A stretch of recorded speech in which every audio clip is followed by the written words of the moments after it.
മനസ്സാണ് സ്വർഗനരകങ്ങളെ നിശ്ചയിക്കുന്നത്. യോഗവാസിഷ്ഠം നിത്യപാരായണം ദിവസം 129 ഭാഗം 3 ഉത്പത്തിപ്രകരണം.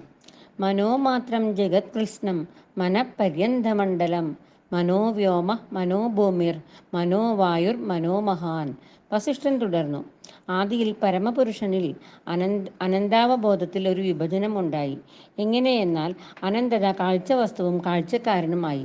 ഈ ദൃഷ്ടാവ് കാഴ്ചയെ സമ്പൂർണമായി ഉൾക്കൊള്ളാൻ അറിയാൻ ശ്രമിക്കവേ ആകെ ചിന്താക്കുഴപ്പമായി. യാഥാർത്ഥ്യമെന്ത്, കാഴ്ചയെന്ത് എന്ന് തിരിച്ചറിയാൻ വയ്യാത്ത ഒരവസ്ഥ. ഈ ചിന്താക്കുഴപ്പത്തിൻ്റെ ഫലമായി അനന്താവബോധത്തിൽ പരിമിതമായ അനേകം ധാരണകളുണ്ടായി. ഈ പരിമിത മനസ്സ് എണ്ണമില്ലാത്ത സങ്കല്പങ്ങളും ആശയങ്ങളും ഉണ്ടാക്കി. അവ ആത്മാവിനെ ക്ഷീണിതമാക്കി, ഉണ്മയെ മറിച്ച് ദുഃഖാനുഭവം നൽകുന്നു. മനസ്സിവയെ പർവ്വതാകാരമാക്കി അവതരിപ്പിക്കുന്നു.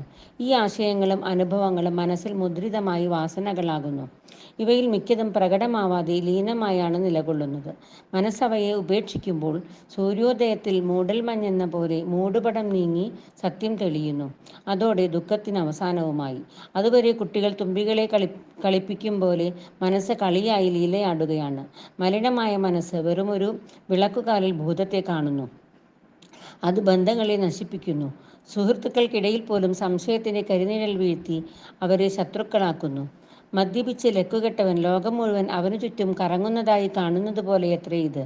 തീവ്ര വ്യതയ്ക്കടിമപ്പെട്ട മനസ്സ് ഭക്ഷണത്തെ വിഷമാക്കുന്നു.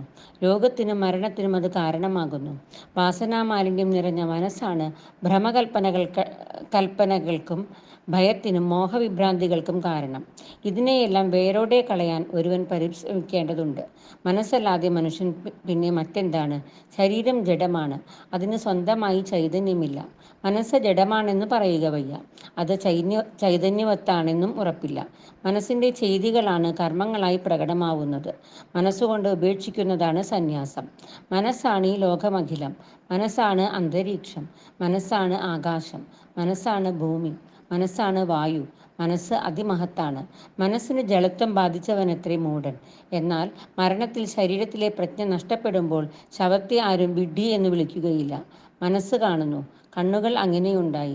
മനസ്സു കേൾക്കുന്നു. കാതുകൾ അങ്ങനെയുണ്ടായി. മറ്റ് ഇന്ദ്രിയങ്ങളും ഉണ്ടാക്കിയത് മനസ്സാണ്.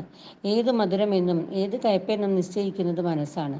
ആരാണ് ശത്രുവെന്നും ആരാണ് മിത്രമെന്നും മനസ്സാണ് തീരുമാനിക്കുന്നത്. മനസ്സിലാണ് കാലത്തെപ്പറ്റിയുള്ള ധാരണകളുള്ളത്. ലവണരാജാവിൻ്റെ അനുഭവത്തിൽ 1 മണിക്കൂർ ഒരായുസ്സിൻ്റെ നീളമുണ്ടായിരുന്നല്ലോ. മനസ്സാണ് സ്വർഗനരകങ്ങളെ നിശ്ചയിക്കുന്നത്.